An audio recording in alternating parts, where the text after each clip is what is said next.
ಚಿಕ್ಕಬಳ್ಳಾಪುರ ಜಿಲ್ಲಾಡಳಿತ ಭವನದಲ್ಲಿ ಸುದ್ದಿಗಾರರೊಂದಿಗೆ ಮಾತನಾಡಿದ ಉಸ್ತುವಾರಿ ಸಚಿವ ಡಾಕ್ಟರ್ ಎಂಸಿ ಸುಧಾಕರ್, ಪಕ್ಷದಲ್ಲಿ ಸೇವೆ ಸಲ್ಲಿಸಿದವರಿಗೆ ನಿಗಮ ಮಂಡಳಿ ಸ್ಥಾನ ಸಿಗುವುದು.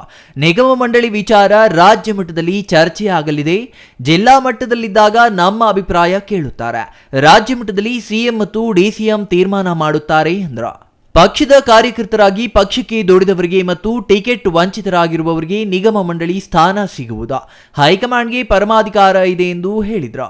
ಅಯೋಧ್ಯೆ ಶ್ರೀರಾಮನನ್ನ ಬಿಜೆಪಿಗೆ ಜೆಪಿಎ ಮಾಡಿಕೊಟ್ಟಿಲ್ಲ. ರಾಮ ಮಂದಿರ ಉದ್ಘಾಟನೆಯಾಗಿದೆ, ಅದು ದೈವ ಕಾರ್ಯ. ಅದು ಈಗ ಮುಗಿದಿದೆ. ಮುಂದೆ ಲೋಕಸಭಾ ಚುನಾವಣೆಯಲ್ಲಿ ಅವರ ಸಾಧನೆಗಳನ್ನ ಜನರಿಗೆ ಹೇಳಲಿ ಎಂದು ಸಚಿವರು ಸವಾಲು ಹಾಕಿದರು. ಉದ್ಯೋಗ ಎಲ್ಲಿ, ಬೆಲೆ ಏರಿಕೆ ಯಾಕೆ ನಿಯಂತ್ರಣಕ್ಕೆ ತಂದಿಲ್ಲ, ಜನರಿಗೆ ಆದ ಅನುಕೂಲ ಅನಾನುಕೂಲದ ಬಗ್ಗೆ ಅವರು ಹೇಳಲಿ ಎಂದರು. ದೇವರನ್ನ ಯಾರಿಗೂ ಜೆಪಿಎ ಮಾಡಿಕೊಟ್ಟಿಲ್ಲ. ಭಾವನಾತ್ಮಕವಾಗಿ ಬಳಸಿಕೊಳ್ಳುವುದು ಒಳ್ಳೆಯದಲ್ಲ. ಸಿಎಂ ಸಿದ್ದರಾಮಯ್ಯ ಜೈ ಶ್ರೀರಾಮ್ ಎಂದು ಘೋಷಣೆ ಕೂಗಿದ್ರು. ಸಿಎಂ ಸಿದ್ದರಾಮಯ್ಯ ನನ್ನ ಪಕ್ಕದ ತಾಲೂಕಿಗೆ ಬಂದಿದ್ರು. ಅಲ್ಲಿ ರಾಮನ ದೇವಸ್ಥಾನ, ಆಂಜನೇಯ ದೇವಸ್ಥಾನ ಇದೆ ಎಂದ್ರ. ಗ್ರಾಮದಲ್ಲಿ ಬಂದು ಜೈ ಶ್ರೀರಾಮ್ ಎಂದು ಕೂಗಿದ್ರು. ನಾನು ಈ ಹಿಂದೆ ನಾಸ್ತಿಕನಾಗಿದ್ದೆ, ಈಗ ಆಸ್ತಿಕನಾಗಿದ್ದೇನೆ ಎಂದು ಸಿದ್ದರಾಮಯ್ಯ ಹೇಳಿದ್ದಾರೆ ಎಂದ್ರ. ನಿಗಮ ಮಂಡಳಿಗಳ ವಿಚಾರದಲ್ಲಿ ಜಿಲ್ಲೆ ಮಟ್ಟದಲ್ಲಿ ಮತ್ತೊಂದರ ಮಟ್ಟದಲ್ಲಿದ್ದಾಗ ನಮ್ಮ ಅಭಿಪ್ರಾಯ ಕೇಳ್ತಾರೆ.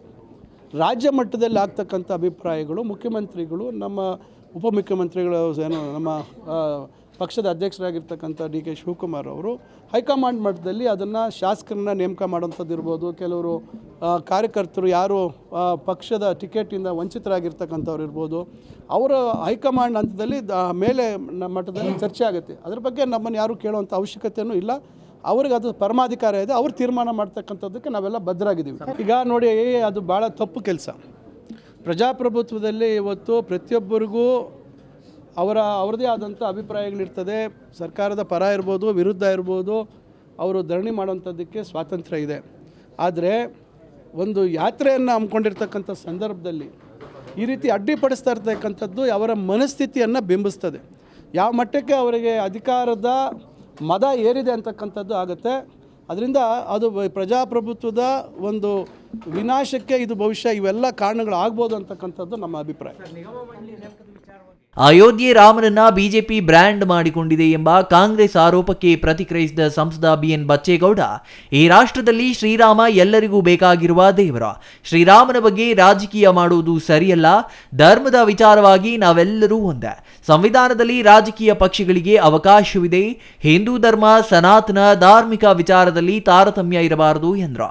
ತಾವು ಶ್ರೀರಾಮನ ಭಕ್ತ ಎಂದ ಸಂಸದರು, ಹೊಸಕೋಟೆ ತಾಲೂಕು ಬೆಂಡಿಗಾನಹಳ್ಳಿ ಗ್ರಾಮದವನಾಗಿದ್ದು 3 ಲಕ್ಷ ಖರ್ಚು ಮಾಡಿ ಶ್ರೀರಾಮನ ಹೆಸರಲ್ಲಿ ಪ್ರಸಾದ ಹಂಚಿದ್ದೇನೆ. ಶ್ರೀರಾಮನನ್ನ ನೋಡಲು ಕೋಟ್ಯಂತರ ಜನ ಅಯೋಧ್ಯೆಗೆ ಹೋಗ್ತಾ ಇದ್ದಾರೆ. ಅದು ಅವರ ನಂಬಿಕೆ ಮತ್ತು ಭಕ್ತಿಯಾಗಿದೆ ಎಂದ್ರ. ರಾಮ ಮಂದಿರ ಅದಕ್ಕೆ ಹೇಳ್ದೆ ನಾನು, ಇದಕ್ಕೆ ರಾಜಕೀಯನ ಬೆದರಿಸಬಾರ್ದು. ಇದು ಧರ್ಮದ ವಿಚಾರ. ಅದಕ್ಕೆ ನಾನು ಹೇಳಿದ್ದು. ಪತ್ರಿಕೆಗಳಲ್ಲಿ ಬರುತ್ತೆ, ಜನ ಮಾತಾಡ್ತಾರೆ, ಏನು ಬಿ ಜೆ ಪಿಯವರು ಇದನ್ನು ದುರುಪಯೋಗ ಪಡಿಸ್ಕೊತಾ ಇದ್ದಾರೆ, ಇದು ರಾಜಕಾರಣಕ್ಕೆ ಉಪಯೋಗ ಆಗ್ತದೆ ಅಂತ ಮಾಡ್ತಾ ಇದ್ದಾರೆ ಅಂತ. ಅದೆಲ್ಲ ಇಲ್ಲ. ಏನು 1900 ಅಂದರೆ 2019ರಲ್ಲಿ ಸುಪ್ರೀಂ ಕೋರ್ಟ್ ಕೊಟ್ಟ ತೀರ್ಮಾನದ ಪ್ರಕಾರ ಇವತ್ತು ಅಲ್ಲಿ 4 ವರ್ಷ 2023ಕ್ಕೆ ಅಲ್ಲಿ ಪ್ರಾರಂಭ ಆದಂಥದ್ದು ಭಾಳ ವಿಶೇಷ. ಭಾಳಷ್ಟು ದಾನಿಗಳು ಕೋಟ್ಯಾಂತರ ರೂಪಾಯಿ ದಾನವನ್ನು ಕೊಟ್ಟಿದ್ದಾರೆ. ಕಿರೀಟ ಆ ರೀತಿಯಲ್ಲಿ 11 ಕೋಟಿ ಅಂತಾರೆ. ಕೆಲವರು 100 ಕೋಟಿ ಚಿನ್ನದ 16 ಕೋಟಿ ಚಿನ್ನವನ್ನು ದಾನ ಮಾಡಿದ್ದಾರೆ. ಬಿಹಾರಲ್ಲಿ, ಪಾಟ್ನಾದಲ್ಲಿ, ಸೂರತ್ತಲ್ಲಿ. ಹೀಗೆ ಭಕ್ತಾದಿಗಳಿಗೆ ಭಕ್ತಿ ಬೇಕ್ರಿ, ಭಕ್ತಿಯಿಂದ ಮುಕ್ತಿ, ಆ ದೃಷ್ಟಿಯಲ್ಲಿ ಹೋಗಿರ್ತಕ್ಕಂಥದ್ದು. ನಾನು ರಾಮನ ಭಕ್ತ. ಆದ್ದರಿಂದ ನಿನ್ನೆ ಮುಖ್ಯಮಂತ್ರಿಗಳೇ ನನ್ನ ತಾಲೂಕು ಪಕ್ಕದಲ್ಲೇ ಕಾರ್ಯಕ್ರಮ ಅಲ್ಲಿ ಬಂದಿದ್ದರು. ಇದೇ ರೀತಿ ರಾಮರ ದೇವಸ್ಥಾನ, ಆಂಜನೇಯ ಸ್ವಾಮಿ ದೇವಸ್ಥಾನ. Jangalahalli Ashwath, CTV news, Chikkaballapur.